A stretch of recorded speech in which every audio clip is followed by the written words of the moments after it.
Bismillahirrahmanirrahim. Assalamualaikum warahmatullahi wabarakatuh. Alhamdulillahirabbil alamin. Wassalatu wassalamu ala nabiyyina al-amin wa ala alihi wa ashabihi wa man sara ala nahjihi ila yaumiddin. Ya ayyuhalladzina amanu taqullaha haqqa tuqatih wa la tamutunna illa wa antum muslimun. Amma ba'du, para jamaah sekalian rahimani wa rahimakumullahu ta'ala jami'an.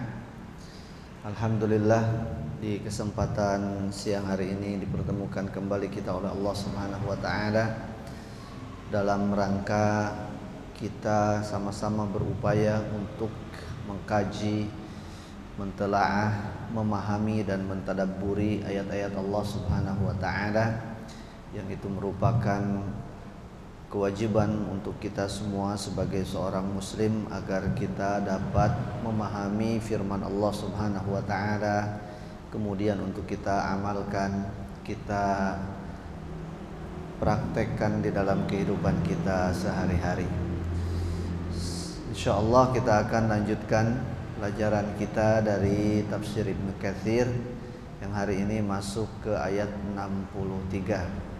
Namun sebelumnya ana sampaikan permohonan maaf yang sebesar-besarnya atas keterlambatan.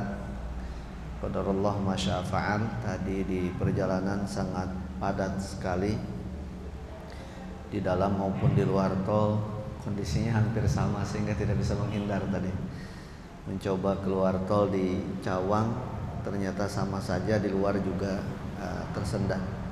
Qadarullah ma syaa fa'al. Kemudian mudah-mudahan Allah Subhanahu wa ta'ala menjadikan masa menunggu antum-antunna sekalian tetap di dalam kebaikan, dicatat sebagai pahala oleh Allah Subhanahu wa ta'ala. Kita lanjutkan insyaallah ta'ala pelajaran kita, di mana kemarin kita sampai ke ayat 62, yaitu firman Allah Subhanahu wa ta'ala ba'da a'udzubillahi minasyaitonir rajim.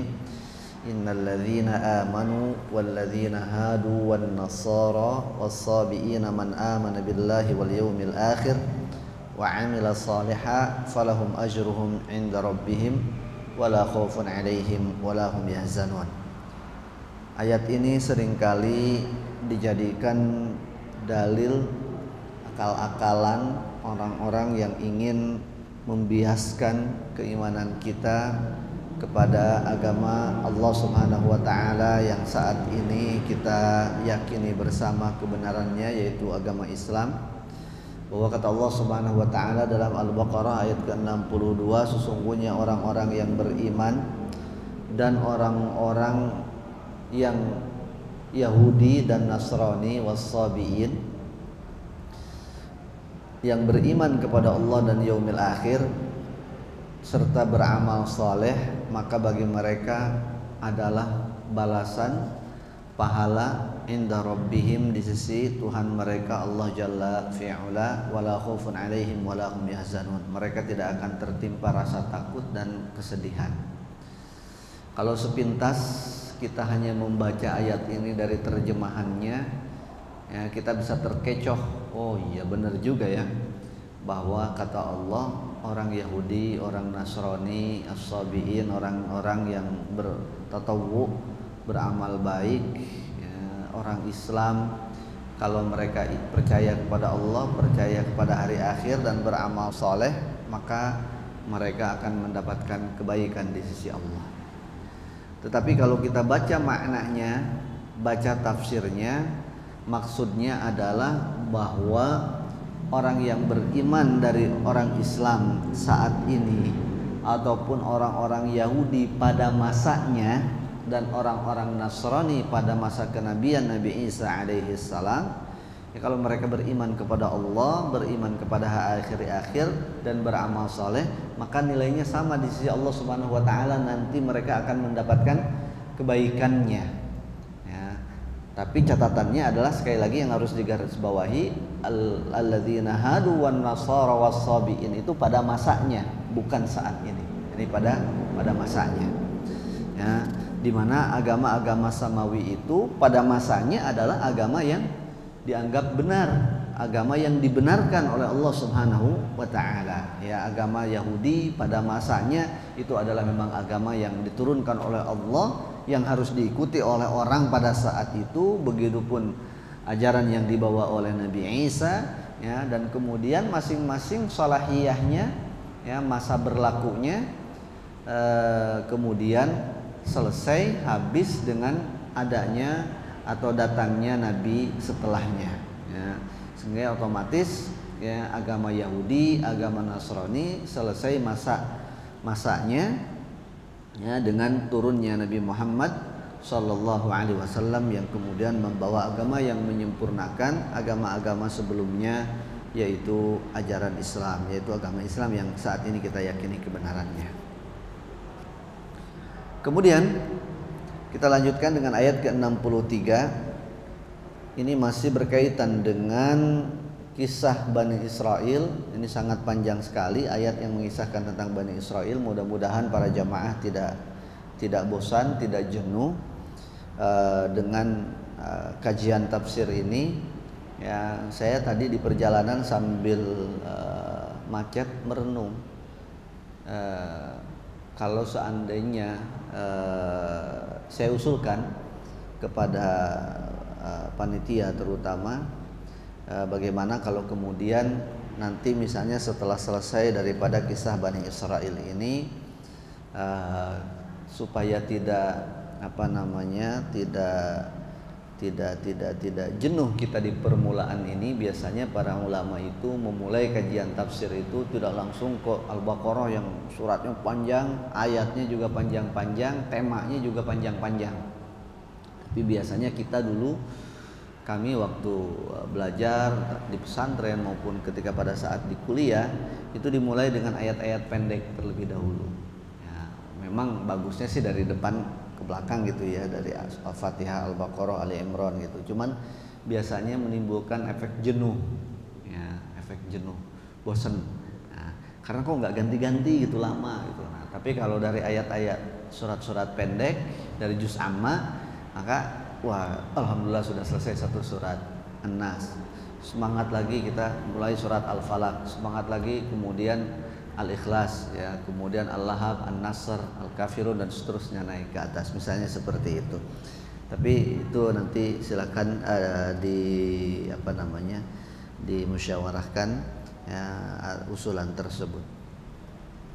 Tayyib, ayat ke-63 Allah Ta'ala berfirman, wa idz akhadna mitsaqakum wa rafa'na fawqakumut tur khudhu ma atainakum biquwwah wadhkuru ma fihi la'allakum tattaqun thumma tawallaytum min ba'di dzalik falawla fadlullahi 'alaikum wa rahmatuhu lakuntum minal khasirin. Saya akan baca terjemahnya versi Departemen Agama supaya berkesesuaian dengan terjemahan yang baku.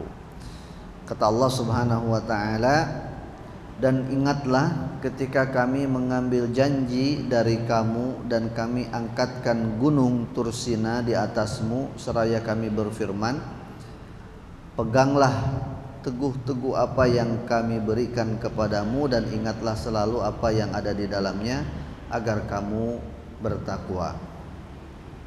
Kemudian kamu berpaling setelah adanya perjanjian itu, maka kalau tidak ada karunia Allah dan rahmatnya atasmu, niscaya kamu tergolong orang-orang atau orang yang rugi. Nah, ini bagaimana maksudnya daripada ayat ini? Kata Allah, dan tatkala kami, ya, mengambil perjanjian, ya, atas kamu, kemudian bukit Tursina atau gunung Tursina diangkat, ya, dan kami berfirman, khudhu ma atainakum biquwwah, ambillah apa yang kami berikan kepadamu ini dengan kuat, dengan teguh, wazkuru ma fihi, dan bacalah dan ingatlah apa yang ada di dalamnya, pegang teguhlah, la'allakum tattaqun, agar kalian bertakwa.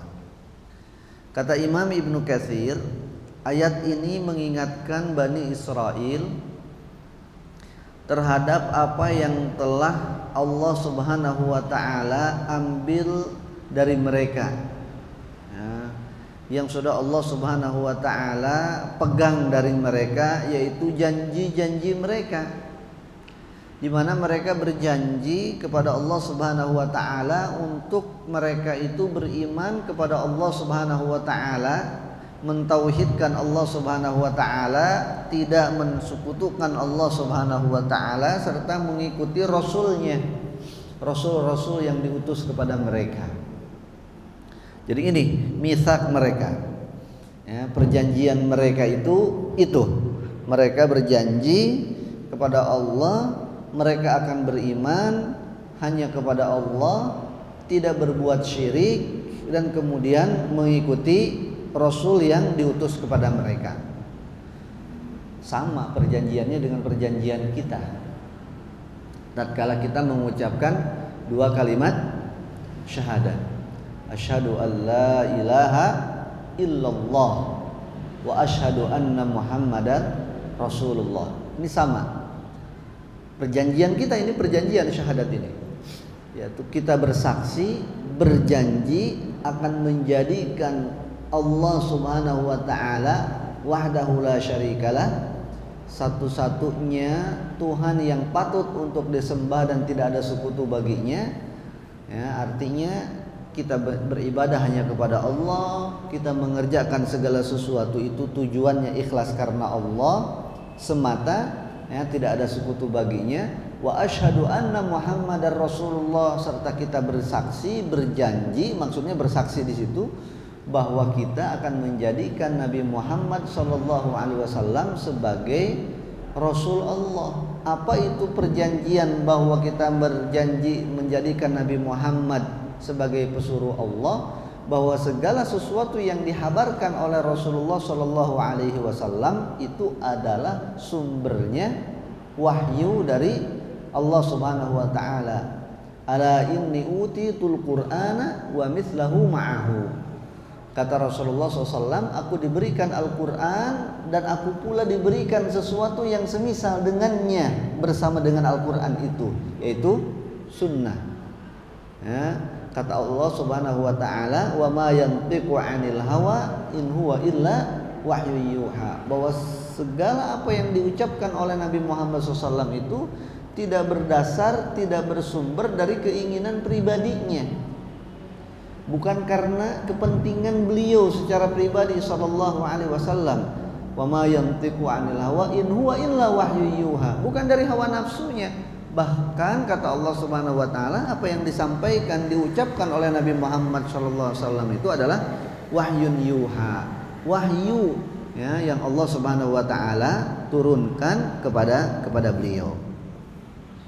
Sehingga kita berjanji menjadikan Nabi Muhammad sallallahu alaihi wasallam itu sebagai rasul, artinya sekali lagi mempercayai segala apa yang dikabarkan oleh beliau. Yang kedua, mengikuti segala apa yang diperintahkan dan dilarangnya, ya, segala apa yang dicontohkan oleh beliau sallallahu alaihi wasallam, serta kita tidak beribadah kepada Allah kecuali dengan cara yang diajarkan oleh Rasulullah sallallahu alaihi wasallam.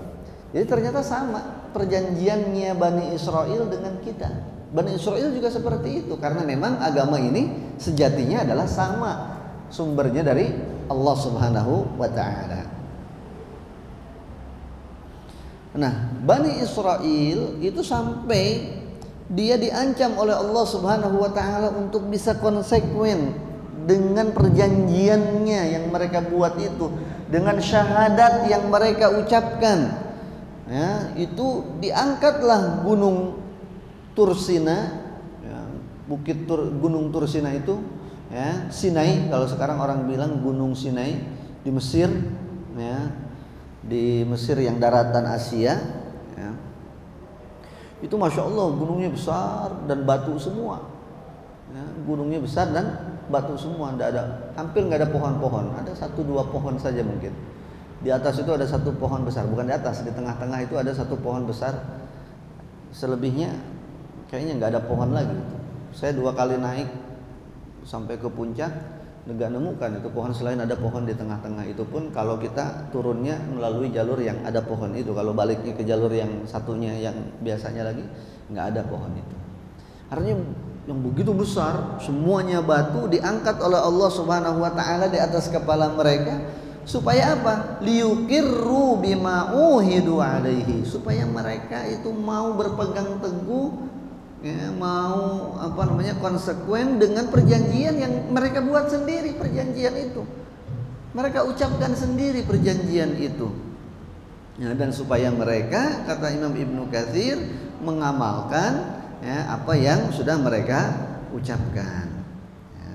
Dan ini Allah Subhanahu wa taala kisahkan kisah ini juga di dalam surat Al-A'raf. Ya, kisah ini nanti kalau kita baca terus tafsirnya akan ada, ya, dan beberapa kali kisah Nabi Musa dengan Bani Israel ini dimaktubkan oleh Allah Subhanahu wa taala dalam Al-Qur'an. Itu berulang-ulang, ya. Ya, di antaranya yang sedang kita bahas ini surat Al-Baqarah di awal-awal, dan kemudian juga dibahas juga di dalam surat Al-A'raf di mana Allah taala berfirman, wa idz nataqnal jabala fawqahum ka'annahu dhullatun wa dhannu annahu waqi'un bihim khudhu ma atainakum biquwwah wadhkuru ma fihi la'allakum tattaqun. Ayatnya semisal, maknanya semisal dengan apa yang sedang kita bahas. Kata Allah Subhanahu wa taala, dan tatkala gunung, yakni gunung Tursina kami angkat di atas kepala mereka, ka'annahu dhullah, seolah-olah itu menjadi awan, gunung itu ada di atas mereka, ya. Wa dhannu annahu waqi'un bihim, sampai-sampai mereka mengira ini gunung ini bakal ditimpakan kepada mereka. Khudhu ma atainakum biquwwah, lalu Allah Subhanahu wa taala berfirman kepada mereka, ya, pegang teguhlah, konsekuenlah dengan apa yang sudah kalian ambil, sudah kalian ikrarkan, sebuah perjanjian. Wadhkuru ma fihi, dan kemudian kajilah, bacalah, pelajarilah apa yang ada di dalamnya, ya. La'allakum tattaqun, agar kalian menjadi orang yang bertakwa. Khudzu ma atainakum biquwwah, dan ambillah apa yang telah kami berikan kepada kalian ambillah dengan seksama, ambillah dengan baik. Ya, khudzu ma atainakum biquwwah, ya, dan ambillah apa yang sudah kami berikan kepada mereka. Apa itu maksudnya? Kata Imam Ibnu Katsir, yaitu firman Allah, kitab Allah yang diturunkan kepada mereka, yaitu Taurat, kitab Taurat.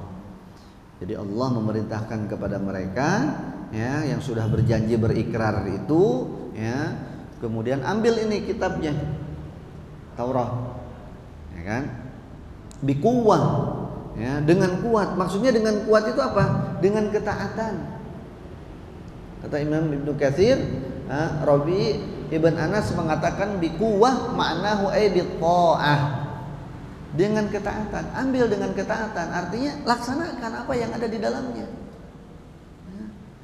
Laksanakan apa yang ada di dalamnya. Kalau perintah dikerjakan, kalau larangan ditinggalkan. Biquwwah bi'amali bima fihi, yaitu mengerjakan segala sesuatu yang ada di dalamnya. Kemudian wazkuru ma fihi, lalu, ya, baca, ya, apa-apa yang ada di dalam Taurat itu. Ya. Baca, kaji, telaah, tadabburi. Ya, kalau Al-Qur'an dibaca, kemudian dikaji tafsirnya. Ya, karena kalau kita baca ayatnya saja, apalagi kita orang Indonesia, ya, tidak cukup. Ya, kenapa saya katakan tidak cukup? Ya, karena pertama Al-Qur'annya bahasa Arab. Tidak semua kita orang Indonesia bisa bahasa Arab. Ya, sehingga maknanya belum tentu kita bisa pahami secara utuh. Sehingga kita perlu terjemahannya. Bahkan bagi orang yang bisa bahasa Arab pun belum tentu bisa memahami dengan benar maksud daripada tujuan daripada firman Allah Subhanahu wa taala kalau cuma mengandalkan bacaannya saja. Tapi apa kemudian langkah selanjutnya? Dikaji tafsirnya. Ya, seperti yang kita sedang laksanakan saat ini. Ya, ambillah dengan kuat. Apa maksudnya ambil dengan kuat itu? Dengan ketaatan. Wazkuru ma fihi, dan ingatlah apa yang ada di dalamnya. Apa maksudnya ingat yang ada di dalamnya ini? Nah, ini tafsir, ini ranahnya. Ya, ilmunya adalah ilmu tafsir. Iqra'u fit Taurah wa'malu bihi. Abul Aliyah dan Imam Rabi mengatakan bahwa maksud daripada ingatlah apa yang ada di dalamnya itu adalah telaah, kaji, ya, riset, lakukan penelitian bila perlu, mafit Taurah, apa yang ada di dalam Taurat itu. Kalau kita apa yang ada di dalam Al-Qur'an, wa'malu bihi, dan kemudian setelah dibaca, dikaji, ya, ditadabburi, lalu kemudian amalkan. Ya, lalu kemudian amalkan, wa'malu bihi, ya, la'allakum tattaqun, agar kalian menjadi orang yang bertakwa. Ya, jadi bagaimana kita bisa bertakwa kalau kita tidak membaca, ya, apa yang menjadi perintah Allah dan larangannya?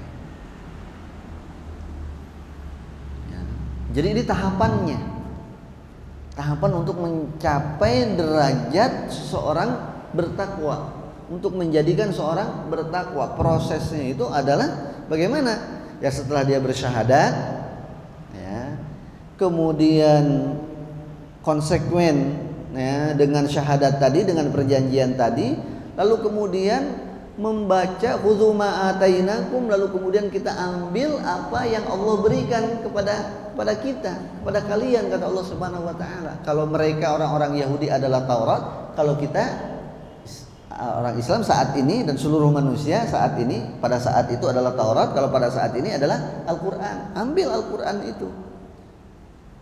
Wazkuru ma fihi, kemudian kaji apa yang ada di dalamnya, apa yang ada dalam Al-Qur'an itu. Setelah dibaca, difahami, dikaji, lalu diamalkan, la'allakum tattaqun, baru kita nanti bisa jadi orang bertakwa, bisa mengamalkannya. Nah, kalau nggak dibaca, kalau nggak dikaji, nggak ditelaah, bagaimana kita mau bisa paham? Kalau nggak paham, bagaimana kita mau bisa melaksanakan? Bagaimana kita mau melaksanakan ketaatan kalau perintahnya kita nggak tahu? Bagaimana kalau kita mau menghindari pelanggaran kalau aturannya nggak tahu, larangannya nggak tahu, dan seterusnya. La'allakum tattaqun. Bahkan orang yang tahu aturan saja masih bisa melanggar, apalagi yang nggak tahu aturan. Nah, jadi wazkuru ma fihi adalah kita perintah untuk kita mengkaji, mentadabburi, ya, kemudian mengamalkannya, la'allakum tattaqun, supaya kita menjadi orang yang bertakwa. Tsumma tawallaitum min ba'di dzalik. Tetapi yang terjadi dengan Bani Israel, ya, tidak seperti itu. Mereka tidak mengkaji, ya, pertama mereka tidak konsekuen dengan perjanjiannya, lalu setelah diberikan Tauratnya juga tidak dikaji oleh mereka, ya, tidak diambil, tidak dibaca, tidak dikaji, tidak ditadabburi, apalagi diamalkan. Summa tawallaitum, maka mereka menyimpang dari jalan perintah Allah Subhanahu wa taala tadi, min ba'di dzalik. Setelah mereka berjanji, mereka mengingkarinya. Falaula fadlullahi alaikum wa rahmatuhu lakuntum minal khasirin. Kata Allah, andai saja Allah tidak memberikan kepada mereka kenikmatan, tidak memberikan kepada mereka rahmat, dengan Allah Subhanahu wa taala mengampuni mereka, mengutus kepada mereka nabi-nabi, mengutus kepada mereka para rasul, lakuntum minal khasirin, maka niscaya mereka termasuk atau tergolong orang-orang yang merugi, ya, dengan mereka mengingkari atau membatalkan perjanjian tadi. Rugi di dunia maupun rugi di akhirat. Nah, ini ayat ini sebenarnya berlaku juga untuk kita, menjadi pelajaran penting untuk kita. Maka seorang muslim ketika dia sudah bersyahadat dengan dua syahadat, asyhadu an la ilaha illallah wa anna muhammadar rasulullah, bahkan syahadat itu terus kita ulang-ulangi, ya, setiap kali sholat kita tajdid, kita perbaharui, kita refresh perjanjian kita itu kepada Allah. Allah buat bagaimana supaya kita terus menyegarkan perjanjian kita kepada Allah, sehingga kita baca terus syahadat setiap hari dalam sholat kita. Minimalnya berapa kali? Ya, 5 kali 2 plus 4 kali 2 plus 1 9 kali minimalnya kita baca syahadat. Ya kan? 9 kali minimalnya kita baca syahadat dalam setiap hari kita. Subuh kita baca sekali dalam tahiyat. Tasyahud awal, asyhadu an la ilaha illallah wa anna muhammadar wa asyhadu anna muhammadar rasulullah. Zuhur 2 kali karena tahiyatnya 2 kali. Asar demikian, maghrib demikian, isya demikian. Di tajdid diingatkan itu perjanjian itu.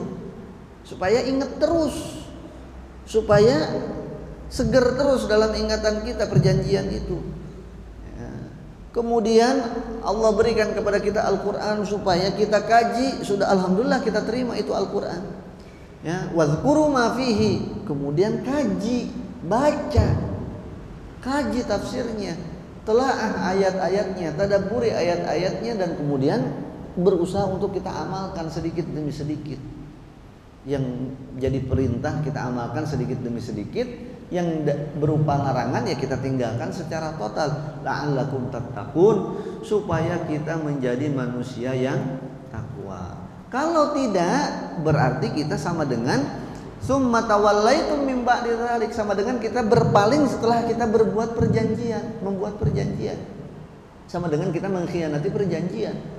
Maka orang yang mengkhianati perjanjian, kata Allah, seandainya tidak ada rahmat dari Allah kepada mereka, lakuntum minal khasirin. Jadi orang yang merugi kita. Ya, jadi orang yang merugi. Kebalikan daripada orang yang bertakwa. Padahal orang yang bertakwa ini adalah orang-orang yang akan mendapatkan kemudahan-kemudahan, baik di dunia, di kehidupan yang pertama, di alam barzah, di kehidupan yang kedua, di alam kubur, maupun di alam akhirat nanti. Di alam dunia saat ini kita hidup di dunia, kita segala kebutuhan kita itu sebenarnya sudah dijamin. Ya. Segala masalah kita, segala kebutuhan kita sudah dijamin oleh Allah Subhanahu wa taala. Tapi ada syaratnya. Jaminan itu hanya untuk orang yang bertakwa. Rezeki Allah jamin bagi orang yang bertakwa. Bahkan dari jalan yang tidak diduga-duga. Solusi masalah dijamin oleh Allah Subhanahu wa taala, tapi bagi orang yang bertakwa. Kesulitan-kesulitan akan dimudahkan bagi orang yang bertakwa. Kemudian apa lagi? Keberkahan. Ya kan? Dijamin oleh Allah Subhanahu wa taala. Cuman Allah menjaminnya bagi orang yang bertakwa. Ilmu dijamin bagi orang yang bertakwa, dan seterusnya. Di alam kubur juga demikian. Di alam akhirat dijamin semuanya. Bahkan surga itu disiapkan oleh Allah untuk hambanya yang bertakwa. Nah, bagaimana supaya kita jadi orang yang bertakwa tadi? Khudzu ma atainakum biquwwah wadhkuru ma fihi la'allakum tattaqun. Nah, tapi sayang tadi Bani Israel ternyata mengingkari perjanjiannya. Mudah-mudahan kita ya tidak digolongkan seperti Bani Israel, ya. Dan para ulama mengatakan ketika dikisahkan tentang Bani Israel, tentang umat-umat terdahulu, itu bukan hanya dongeng kosong. Bahwa para ulama mengatakan bahwa orang-orang Yahudi maupun Nasrani seperti itu, ya, itu sekali lagi dikisahkan oleh Allah Subhanahu wa taala supaya menjadi pelajaran untuk kita. Artinya apa? Kata para ulama, ketika kita orang-orang Islam saat ini memiliki sifat yang sama, karakter yang sama, perilaku yang sama dengan mereka, maka tidak ada bedanya kita dengan mereka. Kalau orang Yahudi tadi mengingkari perjanjian, kemudian dia jadi orang-orang yang merugi, maka sama kita juga. Kalau kita langgar syahadat kita, perjanjian kita pun akan menjadi orang yang merugi. Jadi sebab akibatnya itu bukan berlaku untuk mereka saja, siapapun, termasuk kita orang Islam, bukan untuk Bani Israel saja. Kemudian ayat berikutnya Allah Ta'ala berfirman, ayat 65 kemudian 66, walaqad alimtumul ladzina i'tadaw minkum fis sabti faqulna lahum kunu qiradatan khasiin faja'alnaha nakalan lima baina yadayha wa ma khalfaha wa mau'izatan lil muttaqin. Nah, barusan apa yang Anda sampaikan ditegaskan oleh Allah nih di sini di dalam ayat ke-66. Ayat 65 Allah taala mengatakan, dan sesungguhnya telah kamu ketahui orang-orang yang melanggar di antaramu pada hari Sabat, hari Sabtu. Lalu kami berfirman kepada mereka, jadilah kamu atau kalian kunu qiradatan khasiin, kera yang hina. Faja'alnaha nakalan lima baina yadayha wa ma khalfaha wa mau'izatan lil muttaqin. Maka kami jadikan yang demikian itu peringatan bagi orang-orang di masa itu dan bagi mereka yang datang kemudian, serta menjadi pelajaran bagi orang-orang yang bertakwa. Nah, kata Imam Ibnu Katsir, dalam ayat ini Allah berfirman kepada orang-orang Yahudi, ya, wahai orang-orang Yahudi, ya ma'syaral Yahud, hai orang-orang Yahudi, qad alim wala qad alimtumul ladzina tadaw minkum. Kalian udah tahu apa yang terjadi kepada ahlul qaryah, kepada sebuah pemukiman, sebuah kampung. Ya, diriwayatkan bahwa kampung itu adalah kampung Ailah, ya, Elia mungkin dalam bahasa sekarangnya disebutnya, di mana penduduk kampung tersebut atau daerah tersebut bermaksiat kepada Allah Subhanahu wa taala. Mereka berhilah, berbuat makar, mengakal-ngakali hukum Allah Subhanahu wa taala, perintah dan larangan Allah Subhanahu wa taala. Faqulna lahum kunu qiradatan khasiin, maka Allah murka kepada mereka. Lalu kemudian Allah katakan kepada mereka, kunu qiradatan khasiin, jadilah kalian kera-kera yang hina. Nah, ini bagaimana maksudnya daripada ayat ini, tafsirannya. Kata Imam Ibnu Katsir bahwa orang-orang Yahudi pada saat itu dilarang untuk mereka menangkap ikan, ya, orang-orang Yahudi yang ada di pantai, ya, yang mereka tinggal di pesisir pantai, itu dilarang mereka untuk mengambil ikan di hari Sabtu. Kenapa? Karena hari Sabtu hari mereka beribadah, Sayyidul Ayyam untuk mereka. Kalau kita hari Jumat. Nah, mereka dilarang oleh Allah Subhanahu wa taala. Ya. Was'alhum 'anil qaryati allati kanat hadiratal bahri idh ya'duna fis sabti la ta'tihim hitanuhum yawma sabtihim syurra'a wa yawma la yasbiquna la ta'tihim kadzalika nabluhum bima kanu yafsukun.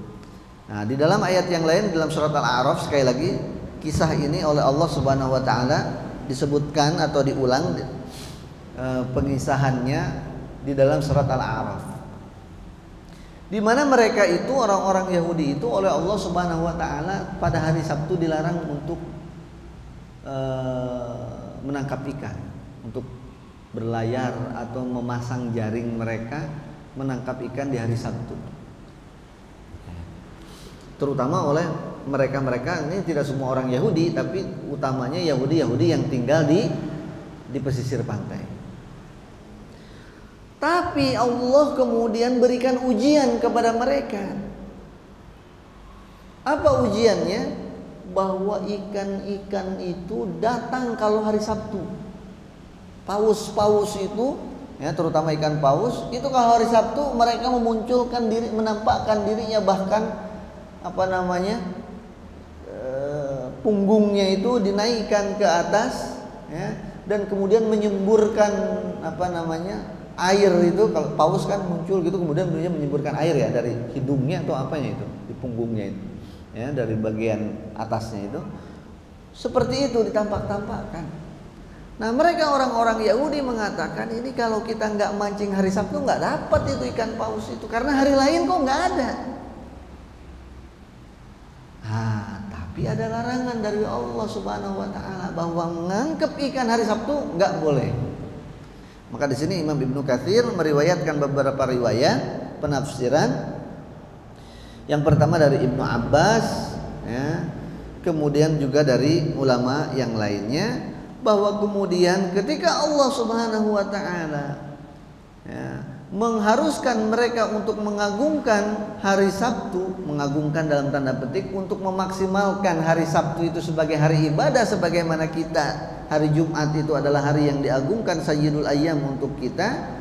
Maka apa yang mereka lakukan, ya, mereka kemudian siasati,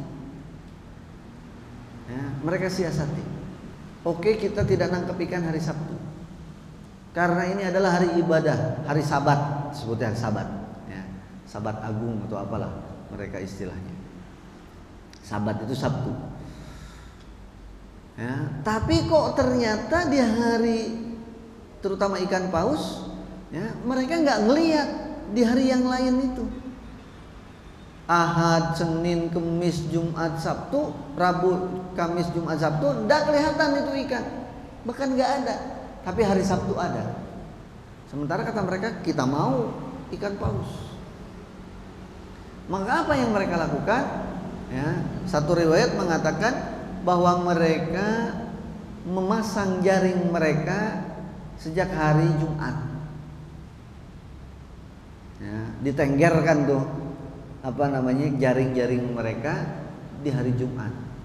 Nanti hari Sabtu mereka nggak ke laut.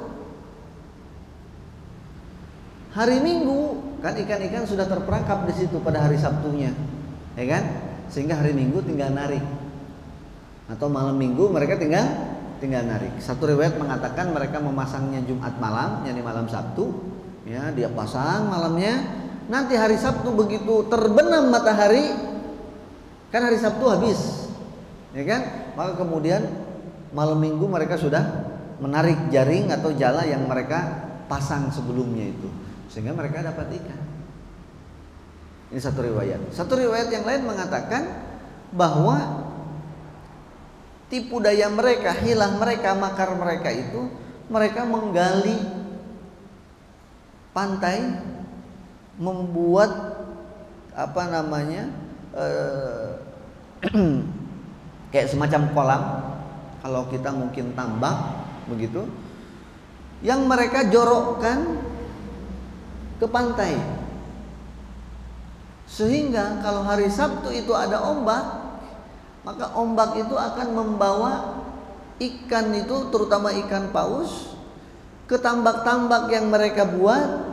Dan kalau terjebak di situ, ikan paus kan gede dan butuh air yang besar, sehingga kalau terbawa ombak ke situ tidak bisa balik lagi ke laut, terjebak di situ.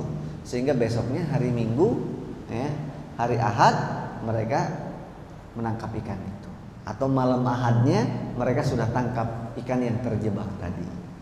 Bahwa kemudian kisahnya, ya, awalnya yang melakukan itu satu orang, yang punya ide itu awalnya satu orang. Loh, kok ini malam Minggu ada wangi bakar ikan paus, padahal hari Sabtu tidak boleh ada yang mengambil ikan, yang menangkap ikan, tidak boleh ada yang melaut. Kok malam Minggu ada wangi-wangi asap ikan paus dibakar? Didatangi, oh, kamu dapat dari mana? Rumah itu ternyata ada memang seorang yang membakar. Loh, ini ikan dapat nangkap kapan? Dia bilang barusan, saya nangkap barusan. Lo kan nggak boleh nangkap hari Sabtu. Enggak, saya nggak hari Sabtu, malam Minggu. Ya, malam Minggu barusan saya tangkap ini. Kok bisa? Ya, padahal ikan paus itu adanya cuma hari Sabtu. Dibuat seperti itu oleh Allah Subhanahu wa taala ujian mereka. Nah, akhirnya dia cerita caranya. Akhirnya setelah dia ceritakan caranya, orang yang datang itu ngikut. Nah, dia bikin lagi jebakan. Ya, ada dua versi penafsiran. Yang pertama bikin jebakan itu dengan dia masang jaring di malam Sabtunya, ya. Hari Sabtu itu ikan terjebak di situ, kemudian malam Minggunya ditangkap, diangkat. Versi yang kedua, jebakannya bukan dengan jaring, tapi bikin kolam-kolam, tambak-tambak di dekat pantai, sehingga kalau lautnya pasang di hari Sabtu itu, ikan-ikan terjebak di situ, kemudian dia ambil di malam Minggunya. Nah, awalnya satu orang yang punya ide seperti itu, besoknya ada lagi nambah. Setelah dia ceritakan nambah lagi, Sabtu depannya nambah lagi, orangnya nambah lagi, sampai sekampung akhirnya seperti itu. Ketika masih diam-diam, sembunyi-sembunyi, Allah biarkan mereka karena sebagai ujian. Tapi tatkala itu sudah menjadi terang benderang, semakin kesana berlalunya waktu, kata Imam Ibnu Katsir, wa akalu sirran zamanan tawilan lam yaj'alillahu alaihim bi'uqubah hatta saduha alaniyatan wa ba'uha fil aswaq. Awal kisahnya yang melakukan itu beberapa orang, bahkan satu orang. Ada yang tahu minggu depannya nambah 2 orang, nambah lagi, dan itu diam-diam, sembunyi-sembunyi. Allah biarkan. Allah belum murka, Allah belum turunkan kepada mereka uqubah, hukuman, belum. Tapi sampai akhirnya terus tambah banyak, bahkan berjamaatan. Ya, bahkan akhirnya dengan berlalunya waktu sama-sama semua orang melakukan seperti itu, bahkan sudah mulai terang-terangan.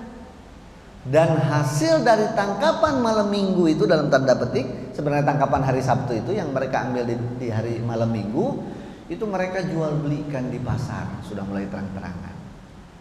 Semua orang tahu nggak mungkin itu didapat malam Minggu kalau mereka nggak masang jebakan, nggak masang jaring di hari Sabtu atau dari malam Sabtunya. Akhirnya terang-terangan, ya, terang-terangan. Barulah setelah mereka terang-terangan itu, ya, Allah Ta'ala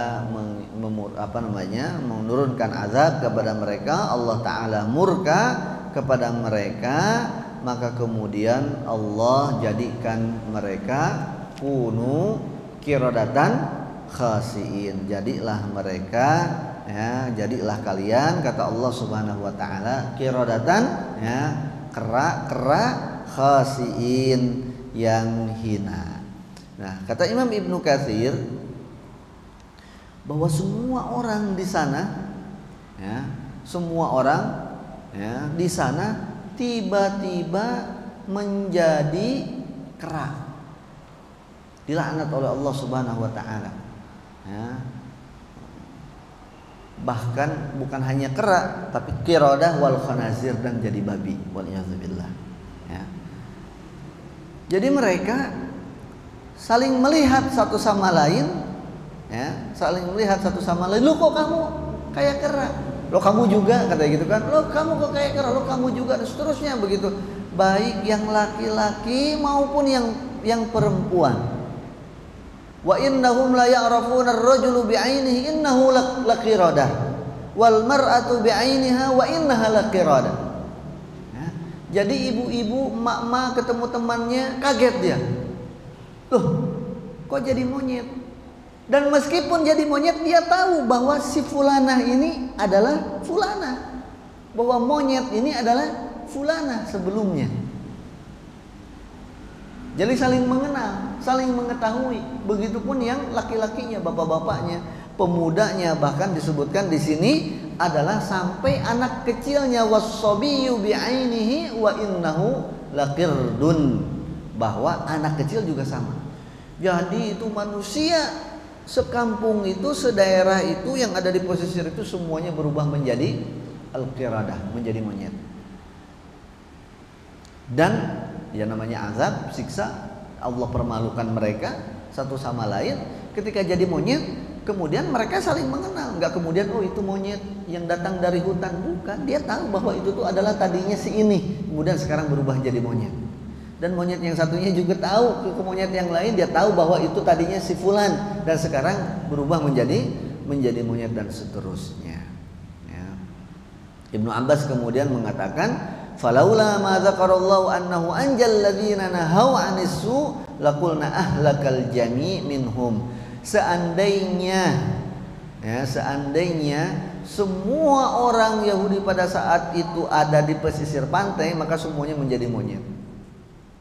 Tetapi tentunya tidak, ya, tidak, karena ada orang Yahudi yang tidak tinggal di pantai sehingga mereka tidak terkena kutukan itu, ya, tidak terkena kutukan itu. Ikhwatal iman, para jamaah sekalian rahimani wa rahimakumullahu taala jami'an. Sekali lagi Imam As-Sudi mengatakan bahwa kampung yang dimaksud, perkampungan pesisir yang dimaksud adalah perkampungan Ailah. Ini Ailah. Sekarang Ailah jadi mobil. Dulu jadi monyet, sekarang jadi mobil. Nah, jadi perkampungan Ailah, ya, yaitu perkampungan yang ada di pesisir laut, katanya di pantai.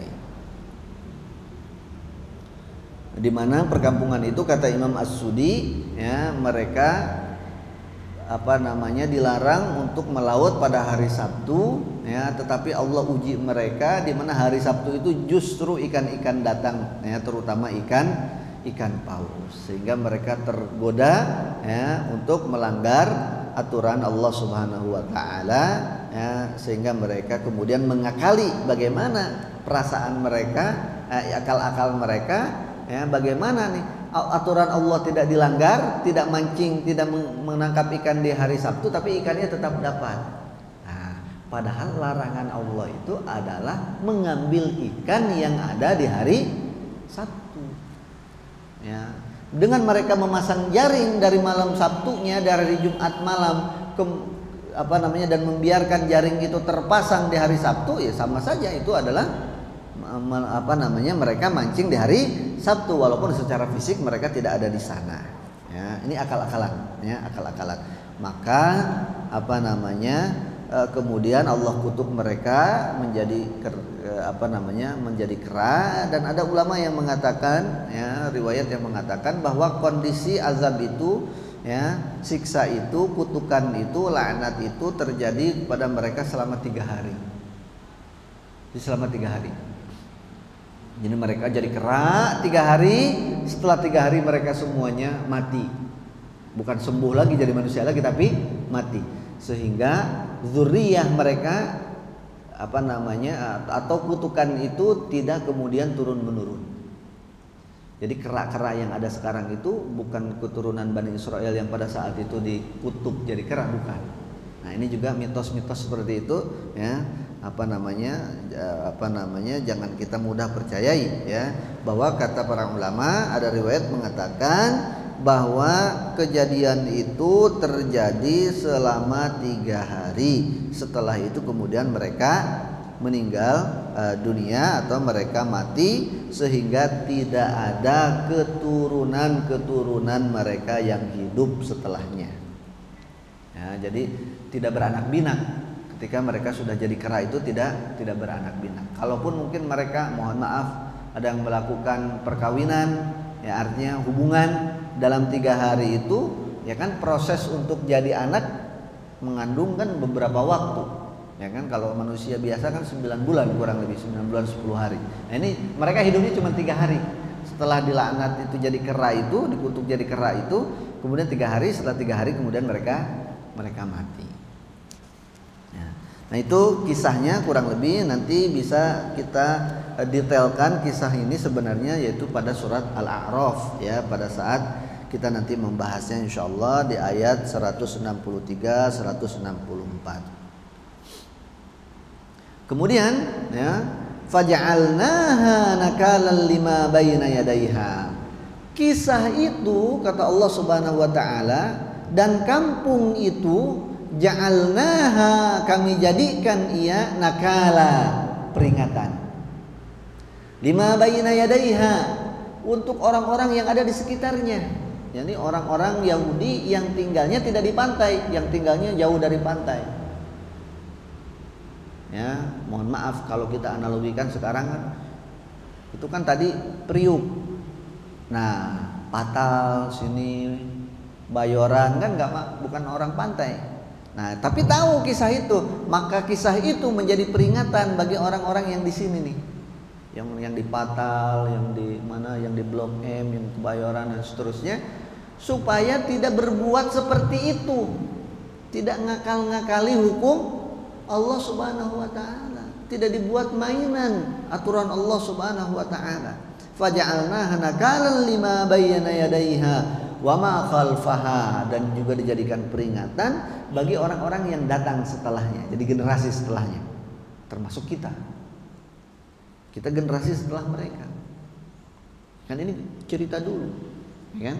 Generasi setelahnya. Wa mau'izatan lil muttaqin, dan menjadi pelajaran bagi orang-orang yang takwa, yang takut kepada Allah Subhanahu wa taala. Ya. Al muttaqin wa mau'izatan lil muttaqin. Imam As-Sudi mengatakan, nakalan lima bayna yadaiha, menjadi peringatan untuk orang-orang yang ada di sekitarnya, yaitu orang-orang yang pada saat itu. Ya. Wa ma khalfaha, dan orang-orang setelahnya, yaitu orang-orang yang hidup setelah mereka. Lil muttaq wa mau'izatan lil muttaqin, dan juga menjadi peringatan, menjadi nasihat bagi orang-orang yang bertakwa, yaitu umat Nabi Muhammad sallallahu alaihi wasallam. Jadi ada 3 generasi yang diperingatkan dengan peringatan itu, yaitu generasi yang pada saat itu hidup, juga Bani Israel, generasi setelahnya, jadi generasi-generasi yang Nabi Isa, orang-orang Nasrani, wa mau'izatan lil muttaqin, dan orang-orang yang bertakwa, maksudnya adalah generasi umat Nabi Muhammad sallallahu alaihi wasallam. Jadi kita juga termasuk adalah orang yang, atau umat manusia yang diperingatkan oleh Allah Subhanahu wa taala melalui kisah tersebut. Ya, di mana mereka, sekali lagi orang-orang Yahudi itu berbuat hilah, berbuat makar, ngakal-ngakali hukum Allah Subhanahu wa taala, aturan Allah Subhanahu wa taala, ya.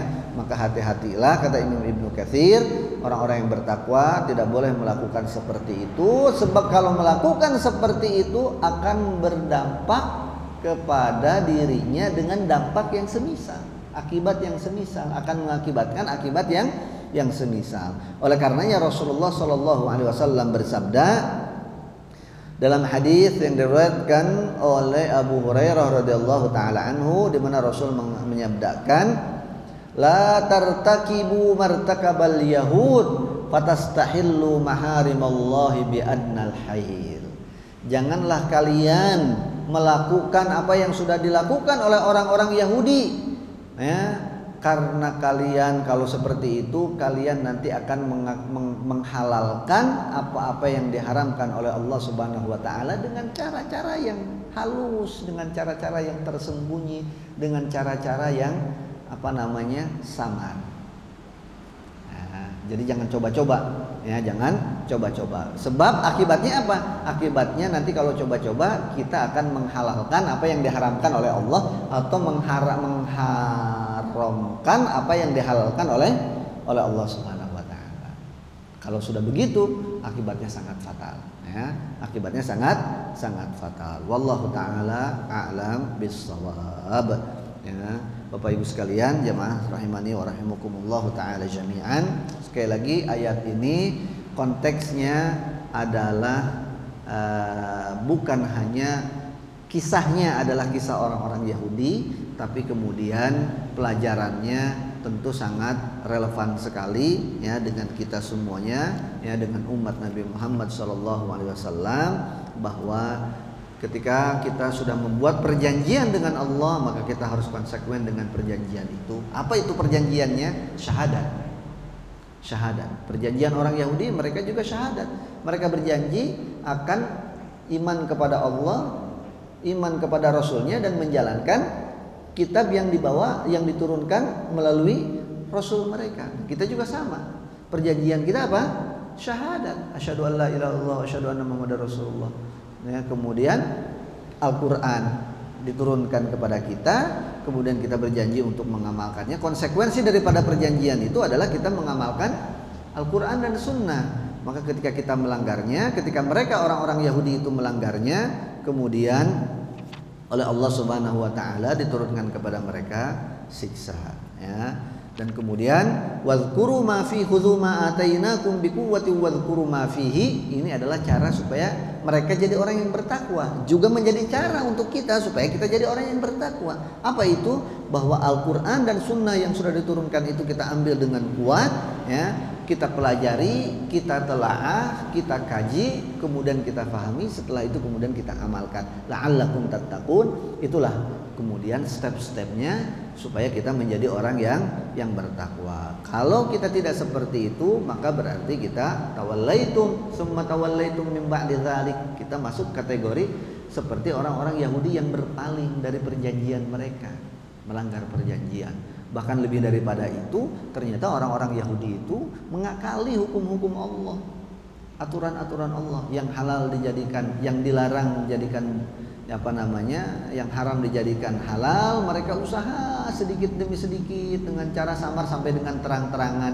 Demikian pun sebaliknya, yang haram dihalalkan, yang halal diharamkan, sehingga kemudian Allah Subhanahu wa taala mengutuk mereka, melaknat mereka, menurunkan azab kepada mereka. Dan semua itu kata Allah Subhanahu wa taala, wa ja'alnaha nakalan lima baina yadayha wa ma khalfaha wa mau'izatan lil muttaqin. Harus dijadikan pelajaran oleh kita semua, dan itu memang pelajaran untuk kita semua dari Allah Subhanahu wa taala. Wallahu taala alam bissawab. Ini yang menjadi pelajaran kita pada kesempatan siang hari ini, mudah-mudahan bermanfaat.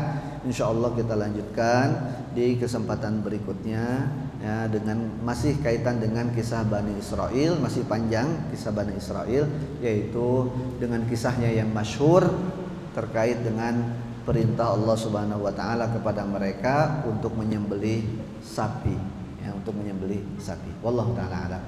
Kalau ada pertanyaan sebelum ditutup, kami persilahkan.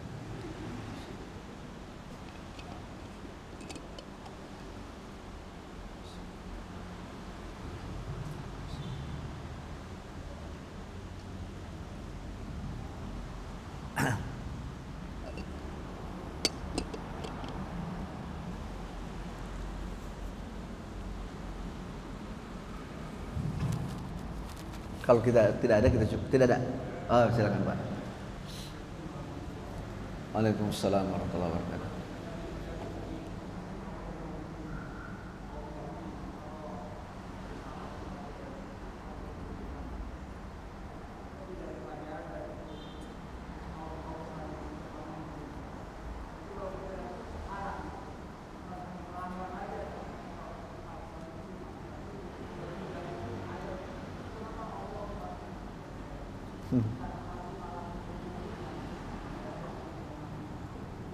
Ya, terima kasih ya Pak pertanyaannya. Kata beliau, kalau kita lihat tadi orang Bani Israel melanggar aturan Allah, katakanlah tadi yang Sabat itu, kemudian Allah turunkan azab kepada mereka, Allah laknat mereka, Allah jadikan mereka kera gitu. Nah, kemudian itu jadi pelajaran untuk orang-orang setelahnya. Tapi sekarang ini pelanggarannya bukan hanya pelanggaran satu jenis gitu ya, berbagai macam pelanggaran syariat Allah dihukum, tapi Allah belum menurunkan azab kepada mereka, begitu ya, kepada mereka. Yang pertama seperti tadi